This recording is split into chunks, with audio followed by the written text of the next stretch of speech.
Hello and welcome to a CFMEU News Update. I'm Emily Barker.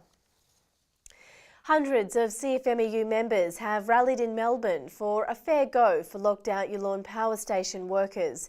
A huge rally of Victorian District members, families and supporters took to the streets to demand an end to Energy Australia's indefinite lockout of 75 power station operators. The Yallourn 75 were locked out after taking industrial action over management's unacceptable new enterprise agreement. Hundreds of Yallourn workers and families bussed to the city and were joined in solidarity by other Melbourne unionists, including ACTU Secretary Dave Oliver, who pledged the support of the entire trade union movement.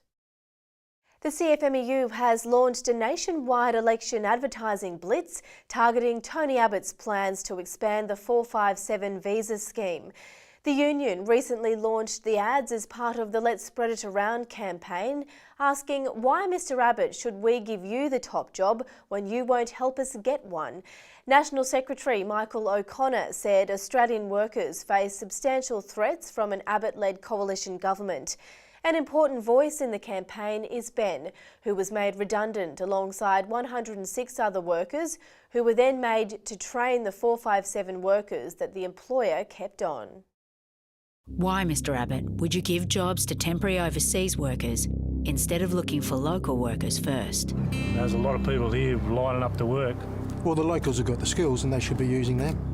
Why, Mr Abbott, when we have skilled workers here? I think they're only trying to cut their costs, bringing in cheap labour. Yeah, well, I trained a lot of these guys and now I've been put out of a job.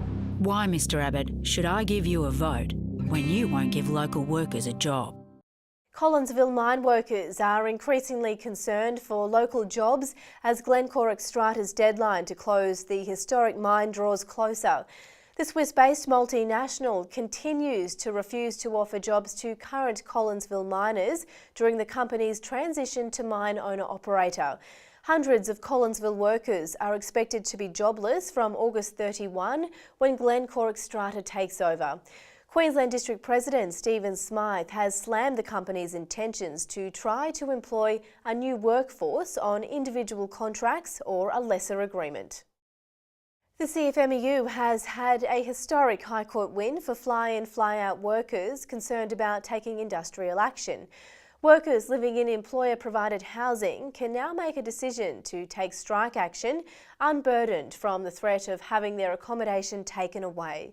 5 High Court judges recently unanimously upheld a union appeal regarding FIFO workers who had their accommodation stripped away after going on strike. In 2010, employer Abbott Australia kicked out a number of construction members from their remote accommodation without flights back to their homes. For more information on any of these stories, plus the latest on the Let's Spread It Around campaign, please go to the CFMEU website.